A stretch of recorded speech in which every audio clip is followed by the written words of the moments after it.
بسم الله الرحمن الرحيم.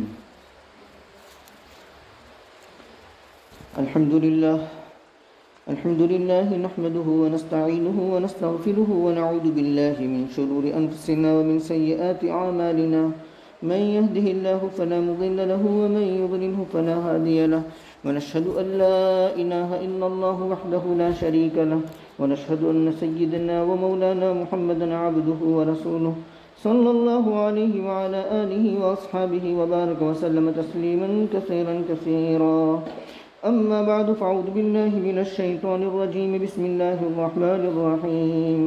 وجاءوا أباهم عشاء يبكون قالوا يا أبانا إنا ذهبنا نستبق وتركنا يوسف عند متاعنا فأكله الذئب وما أنت بمؤمن لنا ولو كنا صادقين.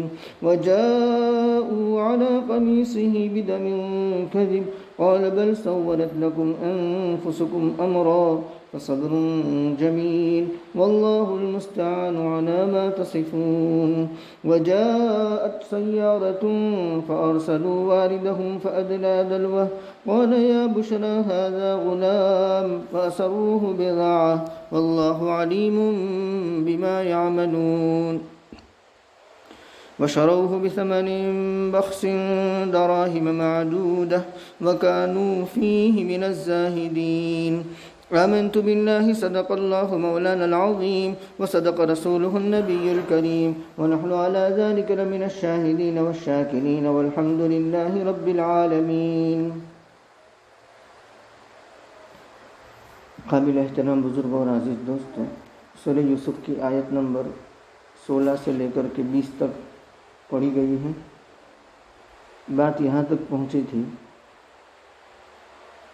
تو بھائیوں نے آپس کے مشورے میں متفقہ فیصلے کے مطابق یوسف علیہ السلام کو کنویں میں رکھ دیا. اللہ تبارک و تعالیٰ نے یوسف علیہ السلام کی کنویں میں حفاظت فرمایا. 3 دن تک وہ کنویں میں رہے. ایک قافلہ جا رہا تھا شام سے مصر کی طرف. راستہ بھول گیا اور اچانک اس راستے میں وہ پڑ گیا جس راستے میں یوسف علیہ السلام کو کنویں میں ڈالا گیا تھا. یہ اچانک ہماری اصطلاح ہے، ورنہ اللہ تبارک و تعالیٰ کے یہاں سارے فیصلے پہلے سے طے شدہ ہیں. ان کو راستہ بلوانا یہ اللہ تعالیٰ کا کام، ان کو اس ویران راستے پر ڈال دینا اللہ تبارک و تعالیٰ کا کام، کیونکہ اللہ کے پلاننگ تھے، پہلے سے منصوبے تھے کہ ایسا ایسا ہوگا اور ان کے ہاتھوں یہ بچہ آ جائے گا. خیر وہ قافلہ انہوں نے پڑاؤ ڈالا، انہوں نے تو کنویں میں ڈال دیا. کنویں میں ڈالنے کے بعد کی سرگزشت یہاں ہے. حضرت یوسف علیہ السلام کو اتار دیا کنویں میں، اس کے بعد ان کا کرتا جو ہے وہ نکال لیا اور کرتا اتارنے کے بعد بکری کا بچہ ذبح کیا اور کرتے کو خون آلود کر دیا اور اس کے بعد اس کرتے کو اپنے ابا کے پاس لے آئے. وجاؤ اس کا تذکرہ ہے اور وہ قافلہ جو آتا ہے وہ اس کا تذکرہ بعد میں ہے. یہ بھائی آئے اپنے ابا جی کے پاس شام کے وقت، عشاء کے وقت، رات کے وقت سوتے ہوئے، تاکہ رات کی سیاہی ان کے جھوٹ پر کسی نہ کسی درجے میں پردہ داری کر سکے. اس لیے رات کو عشاء کے وقت روتے ہوئے آئے. رو رہے تھے تو ابا جی نے پوچھا کہ کیا حادثہ ہوا، کیوں رو رہے ہو، خیریت ہے سب؟ تو ابا کو جو اندیشہ تھا اسی اندیشے کو انہوں نے واقعہ بنا دیا. ابا کو کیا اندیشہ تھا کہ کہیں بھیڑیا آ کر کے کھا جائے گا، تو اسی اندیشے کو انہوں نے واقعہ بنا دیا، یعنی ان کو راہ مل گئی کہ ہمیں کیا کہنا ہے ابا جی کو. اب وہ ابا جی نے یہ بات کیوں کہی تھی وہ پچھلی نشست میں عرض کی گئی تھی کہ یا تو خواب کی بنیاد پر یا نبوت کی جو فراست اللہ تبارک و تعالیٰ دیتے اس فراست کی بنیاد پر. تو ابا جی نے فرمایا کہ کیا بات ہے، کیا حادثہ؟ تو بیٹوں نے کہا ابا جان ہم لگے دوڑنے، یعنی دوڑ کی ریس کرنے لگے، ایک دوسرے سے مقابلہ کرنے لگے کہ کون دوڑنے میں آگے ہوتا ہے۔ اور ہم نے اپنے بھائی یوسف کو اپنے سامان کے پاس چھوڑ دیا، کھانے پینے کا جو بھی توشہ دان وغیرہ ہوگا، کپڑے وغیرہ، تو وہاں ہم نے چھوڑ دیا۔ ابھی تو ہم ادھر دوڑنے میں مقابلہ بازی کر رہے تھے اور بھیڑیا آیا، اور بھیڑیا اچانک بھائی کو لے گیا، فَأَكَلَهُ الذِّئْبُ، بھیڑیا بھائی کو کھا گیا، یوسف کو کھا گیا۔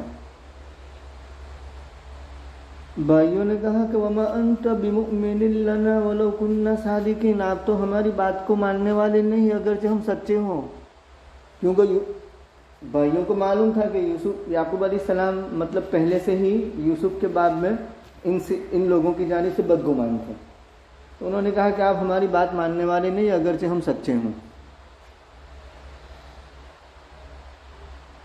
وَجَاءُوا عَلَىٰ قَمِيصِهِ، وہ لائے آپ کے قمیص پر جھوٹا خون، یعنی وہ بکری کا بچہ ذبح کیا اور وہ جو کرتا اتارا اس کو خون آلود کیا، اور خون آلود کرتا حضرت یعقوب علیہ السلام کے پاس لے کر آئے۔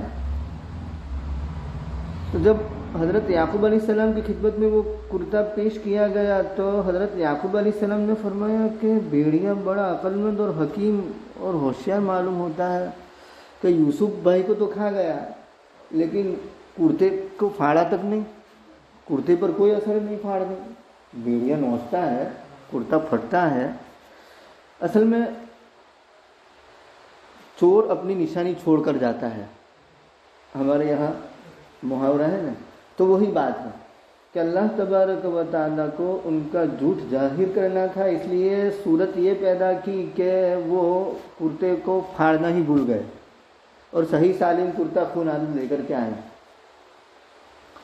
یعقوب علیہ السلام نے تو اپنی نبوت کی فراست سے یہ بات جان لی کہ یہ سب جھوٹ ہے، بناوٹ ہے، لیکن یعقوب علیہ السلام نے بردباری کا مظاہرہ کیا، ٹالریشن کا مظاہرہ کیا، بہت ہی اس طرح پیش آیا جیسے کوئی غم نہیں ہے۔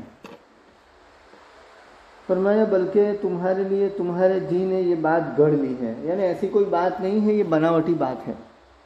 دیکھیے حضرت یعقوب علیہ السلام نے یہ جملہ پہلی مرتبہ کہا اور دوسری مرتبہ بھی کہا ہے۔ پہلی مرتبہ جو فرمایا وہاں تو آپ کی بات سچی ہے، لیکن دوسری مرتبہ یہی جملہ آپ ارشاد فرماتے ہیں بل سولت لکم انفسکم امرا فصبر جمیل، تو وہاں بھائیوں کی بات سچی تھی کیونکہ وہاں بھائیوں کا قصور نہیں تھا، وہ بنیامین کو سامان اس کے اندر رکھ دیا تھا اور وہ چور مطلب کہ چوری کے طور پر پکڑا گیا، تو ان میں تو بھائیوں کا کوئی قصور نہیں تھا، لیکن وہاں بھی یعقوب علیہ السلام نے کیا فرمایا بل سولت لکم انفسکم امرا، وہاں یعقوب علیہ السلام کی بات صحیح نہیں تھی اور یہاں یعقوب علیہ السلام جو فرماتے بالکل صحیح ہے۔ تو اس سے مفسرین یوں فرماتے، امام قرطبی رحمۃ اللہ یوں فرماتے کہ دیکھیے انبیاء کرام علیہ الصلوۃ والسلام کی رائے میں غلطی ہو سکتی ہے، اجتہاد میں غلطی ہو سکتی ہے، لیکن فرق اتنا ہے کہ عام لوگوں کے اجتہاد میں جب غلطی ہوتی ہے تو وہ غلطی پر برقرار رہتے ہیں، اور انبیاء کرام علیہ الصلوۃ والسلام جب کوئی رائے زنی کرتے ہیں، کوئی اجتہاد کرتے ہیں اور اس میں کوئی خطا ہوتی ہے تو ان کو اس خطا پر باقی نہیں رہنے دیا جاتا، وحی کے ذریعے سے بعد میں اصلاح کر دی جاتی ہے۔ تو دیکھیے وہاں بھی بل سولت، لیکن وہاں بھائیوں کا کوئی قصور نہیں تھا، یہاں بل سولت 100% بھائیوں کا قصور ہے، بھائی قصوروار ہیں۔ کہا کہ تمہارے لیے تمہارے نفس نے یہ بات ٹھہرا لی ہے، بنا لی ہے، مزین کر دیا ہے تمہارے نفسوں نے اس بات کو، بس صبر کرنا ہی بہتر ہے، میرا کام بہترین صبر کرنا ہے، امری صبر جمیل یا صبری صبر جمیل یا صبر جمیل امری، بہترین صبر کرنا یہ میرا کام ہے، اور اللہ ہی سے مدد چاہی جاتی ہے اس پر جو تم بیان کرتے ہو، یعنی اللہ کے فیصلے کے منتظر رہے۔ حضرت یعقوب علیہ السلام نے بردباری کا مظاہرہ فرمایا، حلم کا مظاہرہ فرمایا اور اللہ کے فیصلے کے منتظر رہے۔ وجاءت سیارۃ، قافلہ آیا، سیارۃ کا معنی یہاں قافلہ ہے، اب یہ وہ قافلہ جو چلا تھا شام سے اور مصر جا رہا تھا، راستہ بھول گیا اور یہ ویران جگہ میں آ گیا جہاں کنواں تھا، چنانچہ پڑاؤ ڈالا تھا وہاں پر، تو وہ قافلے نے اپنے پنیہارے کو، اپنے سکے کو، مطلب جو پانی لانے والا تھا ان کا، مالک ابن دعبر اس کا نام، تو اس کو پانی لینے کے لیے بھیجا، وہ ڈول لے کر گیا، اس نے کنویں میں ڈول لٹکایا، یوسف علیہ السلام آسانی سے وہ ڈول میں بیٹھ گئے اور وہ ڈول کھینچا تو وہ تو ایکسائٹیڈ یعنی حیرت میں پڑ گیا اور دیکھ کر کے خوشی کے مارے کہنے لگا یا بشرا ھذا غلام، ہائے خوشخبری، ہائے خوشخبری، یہ تو چھوکرا ہے، کیونکہ اس وقت غلامی کا رواج تھا، غلاموں کو بیچتے تھے، پیسہ بناتے تھے، تو یہ خوش ہو گیا۔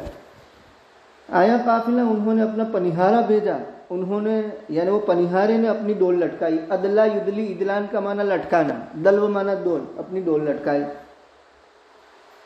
تو حضرت یوسف ڈول میں بیٹھ گئے، 3 دن کنویں میں رہے۔ یہ 3 دن کے دوران ان کا بڑا بھائی جو یہوذا تھا، جو کسی نہ کسی درجے میں اس کے دل میں رحم تھی، وہ کھانا پہنچاتا تھا چھپ چھپ کر کے۔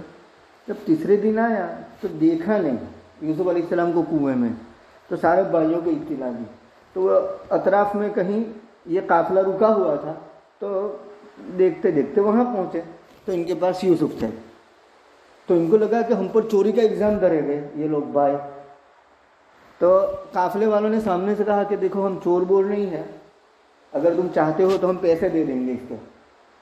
اب ان کو تو پیسے مقصود تھے نہیں، کسی بھی طرح باپ سے دور ہو جائے، مال مفت دل بے رحم والی بات تھی، کیونکہ پیسے کی خواہش ان کو تھی نہیں، ان کی خواہش تو صرف کیا تھی کہ کسی بھی طرح یہ یعقوب علیہ السلام سے دور ہو جائے اور یعقوب علیہ السلام کی ساری توجہ ہماری طرف ہو جائے۔ وَأَسَرُّوهُ بِضَاعَةً، اور انہوں نے اس کو سامان بنا کر کے چھپا لیا۔ واللہ علیم بما یعملون، اللہ جانتے ہیں جو کچھ وہ کرتے ہیں، مطلب قافلہ والا کیا کرتا ہے یوسف علیہ السلام کے ساتھ وہ بھی اللہ جانتے ہیں، اور بھائیوں نے یوسف علیہ السلام کے ساتھ کیا کیا وہ بھی اللہ تعالیٰ جانتے ہیں، اور آئندہ یوسف جس کے قابو میں جائیں گے، جس کے قبضے میں جائیں گے، وہ کیا کریں گے وہ بھی اللہ تعالیٰ جانتے ہیں۔ تو اس میں گویا اللہ تبارک و تعالیٰ نبی کریم صلی اللہ علیہ وسلم کی ہنٹ اور اشارہ دے رہے ہیں کہ جیسے یوسف علیہ السلام کے بھائیوں نے یوسف علیہ السلام کے ساتھ جو کیا، اللہ تعالیٰ چاہتے تو وہ سارے منصوبوں کو یکلخت ختم کر دیتے، کاٹ دیتے اور یوسف علیہ السلام کو بچا لیتے، لیکن تکوینی امور کو آسانی سے آہستگی سے آگے چلنے دیا۔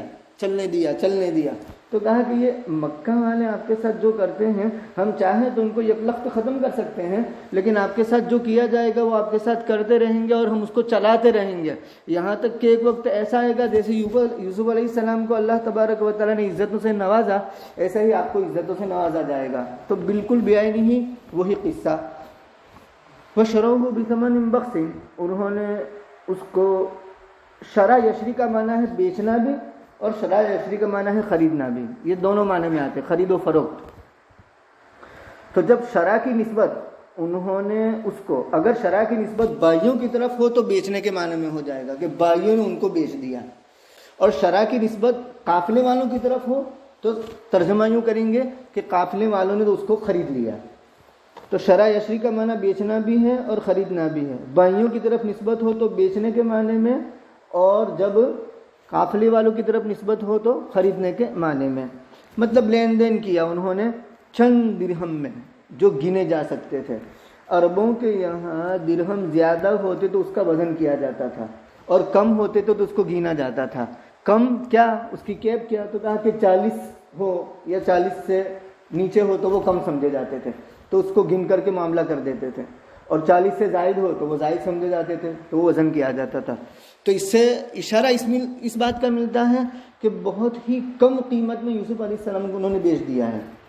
وَكَانُوا فِيهِ مِنَ الزَّاهِدِينَ، اور وہ اس میں بہت کم رغبت رکھنے والے تھے۔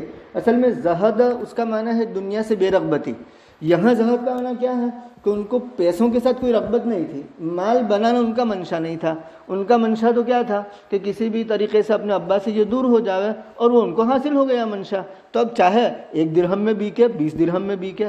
لہذا مختلف اقوال ہے کہ کسی نے 20 لکھا ہے، کسی نے 22 لکھا، کسی نے 24 لکھا، جو کچھ بھی ہو، 20 کا قول بھی ہے کہ سب نے 2 درہم بانٹ لیے، 10 بھائی تھے کہ 2 تولے اور آپس میں بندر بانٹ کر لی اور وہ 2 درہم لے لیے اور یوسف علیہ السلام کو انہوں نے بیچ دیا۔ وَكَانُوا فِيهِ مِنَ الزَّاهِدِينَ۔ اللہ تبارک و تعالیٰ کا نظام ہے، اصل میں یوسف علیہ السلام جہاں مقیم تھے اپنے بھائیوں کے ساتھ، اپنے والد محترم کے ساتھ، تو وہ بادیہ نشینی، مطلب یہ کہ ولیج، گاؤں دیہات، جہاں تمدن، شہریت اور اسی طریقے سے سیاست اور اس کی جو بصیرت ہونی چاہیے، اس کے لیے جو تجربہ ہونا چاہیے، اس کے لیے جو سمجھ بوجھ ہونی چاہیے، وہ وہاں حاصل نہیں ہو سکتی تھی۔ تو اللہ تبارک و تعالیٰ آگے چل کر کے یوسف علیہ السلام کو ایک بہت ہی زیادہ متمدن اور ترقی یافتہ حکومت کی باغ دوڑ دینا چاہتے تھے۔ تو اس باغ دوڑ کو چلانے کے لیے سیاسی بصیرت کی ضرورت ہے، سیاسی سمجھ بوجھ کی ضرورت ہے، اور دوراندیشی کی ضرورت ہے، اور شہریت، تمدن کیسا ہوتا ہے اس کی ضرورت ہے۔ تو وہ سیکھنے کے لیے اللہ تبارک و تعالیٰ نے یہ انتظام کیا کہ عزیز مصر نے ان کو خرید لیا، اور عزیز مصر کے گھر میں پل رہے ہیں اور بڑھ رہے ہیں۔ اب وہاں میٹنگیں ہو رہی ہیں، وہ ساری میٹنگیں دیکھ رہے ہیں، وہاں مشاورت ہو رہی ہے، اسمبلی ہال ہے ان کا، تو وہاں سب جمع ہو رہے ہیں، تو وہ سب کا معائنہ وہ کر رہے ہیں، مشاہدہ کر رہے ہیں، دیکھ رہے ہیں اور تجربہ حاصل کر رہے ہیں۔ کیوں؟ آگے چل کر کے ایک ترقی یافتہ ملک کی حکومت کی باغ دوڑ ان کے ہاتھ میں آنی تھی۔ تو یہ اللہ کے ایک نظام ہے، اس نظام کے تحت سارے یہ پلاننگ ہو رہے ہیں۔ انشاءاللہ آئندہ دیکھیں گے۔ سبحان اللہ و بحمدہ، سبحانک اللہم و بحمدک، ونشہد ان لا الہ الا انت، نستغفرک ونتوب الیک۔ سبحان اللہ۔